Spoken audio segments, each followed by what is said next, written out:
Gracias, María, por este reporte. Vamos a estar al tanto. Bueno, y entramos en otro tema de análisis en nuestro informativo. Nuevamente, Panamá ha sido mal calificado en su lucha contra la corrupción, y esto según el informe del índice de percepción de corrupción que se presentó ayer por parte de Transparencia Internacional. Y este índice concluye, y les comento brevemente porque ya nuestra invitada está lista, de que Panamá se encuentra en la posición 101 de 180 países con una calificación de 36 de 100, donde 0 es la posición más corrupta y 100 sería la más transparente. ¿Qué ha pasado? ¿Por qué hemos quedado a mitad de los esfuerzos? O si es que ni siquiera los hemos emprendido.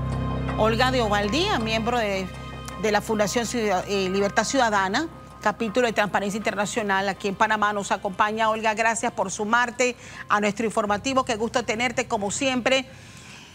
Hilar un poco los detalles de esta encuesta. Yo creo que lo primero que tendríamos que explicar es cómo se hace esta encuesta y cada cuánto tiempo se presenta. Muchísimas gracias, Catalia. Buenos días. Sí, la encuesta fue lanzada ayer por la Secretaría del Movimiento Transparencia Internacional, que tiene su sede en Berlín y tiene 104 capítulos en el mundo. La Fundación Libertad Ciudadana es el capítulo de Panamá. La encuesta se construye a partir de 13 otras encuestas, por así decirlo, 13 fuentes expertas calificadas, de las cuales 7 contienen datos para Panamá. No todas las fuentes contienen datos para todos los países, y se hace una media estadística para hacerlas comparables, y se miden una multiplicidad de factores. Por ejemplo, la calidad de la democracia, es decir, la separación de poderes, los contrapesos, cómo actúan los órganos de control en esa democracia, cómo se consagran o se protegen las libertades fundamentales, como por ejemplo la libertad de prensa o el acceso a la información pública. Otra de las fuentes es la unidad de inteligencia de la revista The Economist, que mide la competitividad de los países para hacer negocios. Otra de las fuentes es el índice del imperio de la ley, del proyecto de justicia mundial, que lo que mide es cómo funciona el sistema de justicia, cómo funciona el sistema legal en los países. En fin, hay una serie de fuentes muy expertas, muy fidedignas. No se trata de la percepción de la ciudadanía, y no mide tampoco la corrupción en el sector privado. Ahora hablamos de la percepción de la ciudadanía.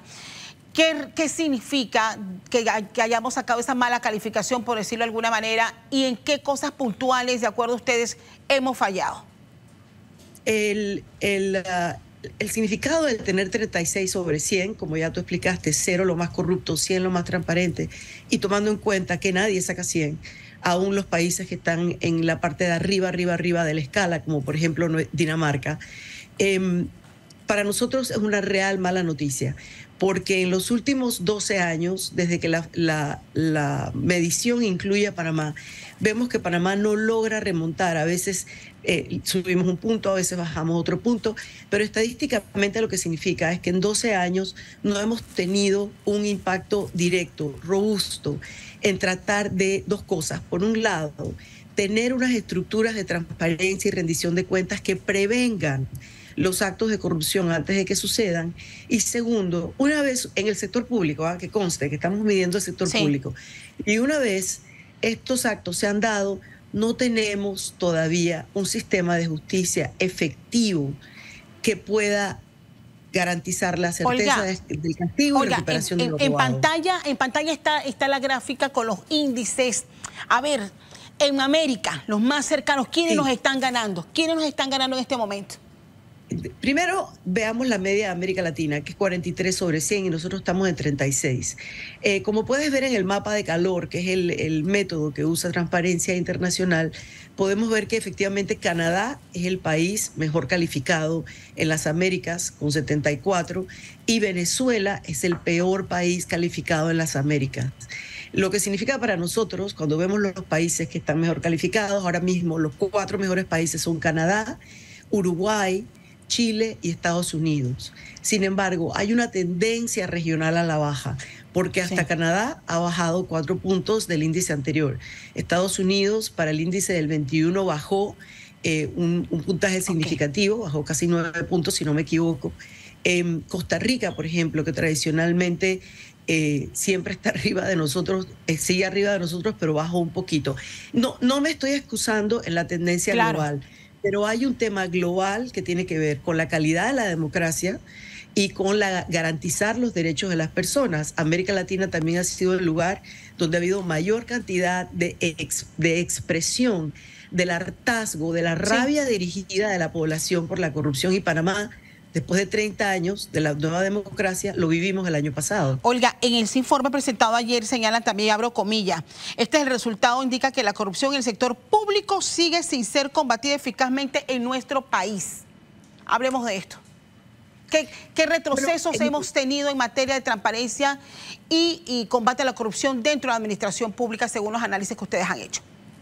Mira, seguimos teniendo uno de los problemas principales que tenemos es la débil actuación, o digamos inclusive hasta nula actuación en algunos casos, de los órganos de control. Es decir, no hay una verdadera fiscalización de los fondos públicos, a pesar de las declaraciones que hemos visto recientemente en relación a los órganos de control. Tenemos otro problema grave con la justicia. Estamos a la espera de que grandes casos como Odebrecht y New Business realmente se completen y lleguen a un punto donde podamos decir se hizo justicia. Otro de los temas principales que estamos viendo en el país tienen que ver efectivamente con el hostigamiento judicial a la libertad de prensa, el retroceso marcado que hemos visto con respecto a compartir información pública, tanto proactivamente como pasivamente, es decir, cosas que ciertas instituciones deberían estar publicando, que no se están publicando, o cuando se hace la solicitud para entender qué ha pasado con los fondos públicos, se niega la información.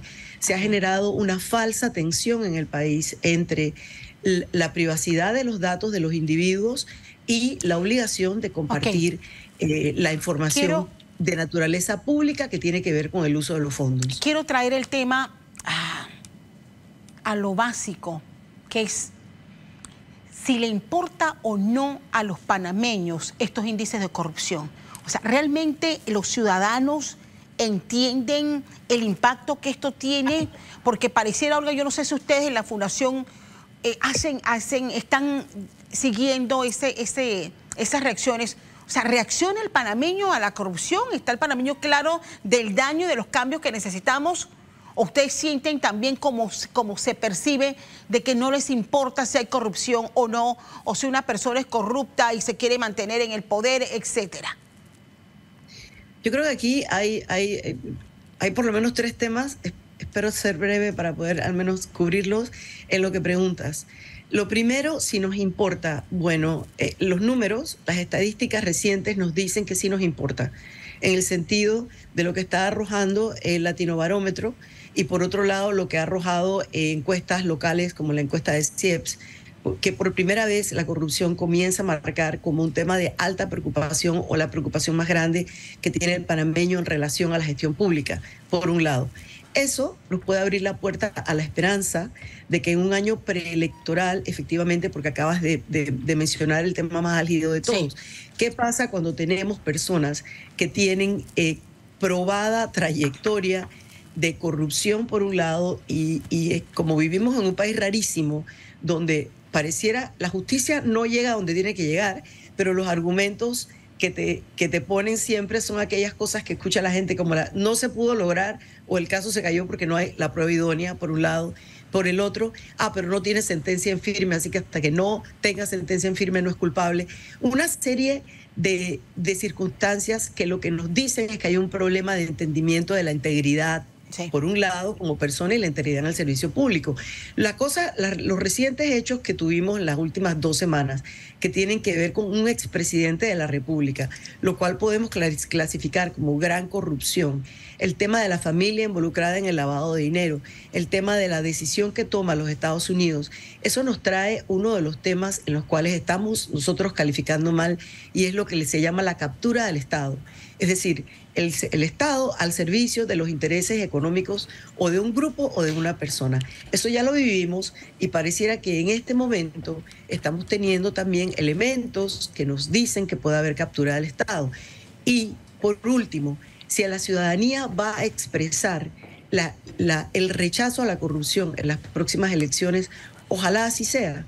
Pero mientras tanto, cuando vamos caminando allá, tenemos que tratar de entender cómo los valores cívicos y la integridad en el quehacer diario también tienen que manifestarse en el ejercicio de la gestión pública. Uno de los temas más importantes que esta encuesta arroja, y vi que estaban pasando las gráficas, es que por primera vez Transparencia siempre toma estas mediciones y trata de correlacionarlo, lo correlaciona o lo analiza en relación a elementos que afectan el diario vivir de las personas. En este caso, dado lo que ha pasado en estos últimos 12 meses, incluyendo la invasión de Ucrania, incluyendo ese patrón que se llama cleptocracia o gobierno de los que roban, alrededor de una figura autoritaria como la de Putin, que es el mismo patrón que está llevando Maduro en Venezuela, por ejemplo. Se analizó el tema de conflictos, paz y seguridad. Se correlacionó el índice de los países con la capacidad de los países, primero, de poder controlar manifestaciones de violencia o de evitar manifestaciones de violencia y bajo qué amenazas están dentro de sus países, ya sea violencia interna o violencia externa, y la capacidad de combatir el crimen organizado. Perdón, Castalia. Y Panamá sale calificado bajamente en nuestra capacidad de combatir el crimen organizado por causa de la corrupción.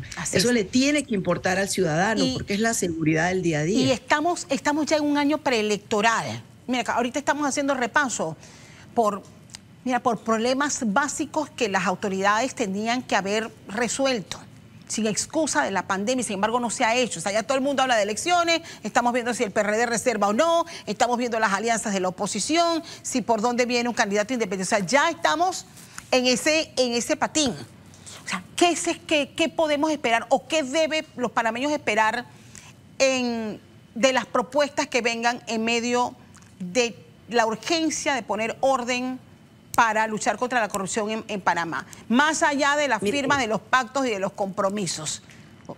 Bueno, claro, y por supuesto, acuérdate que nosotros logramos firmar un pacto por la transparencia antes de las elecciones del 19. Pero para al menos este gobierno no sé, usted sabe mejor que yo que hay retrocesos en materia de transparencia. Así es, y de los 32 puntos que podían haberse mejorado sin necesidad de una reforma constitucional, tuvimos avance probablemente en 4 y los demás quedaron sin cumplir o cumplidos a medias. Creo que lo más importante entender aquí es que esa fórmula que siempre hacemos, viene la persona que nos está prometiendo casi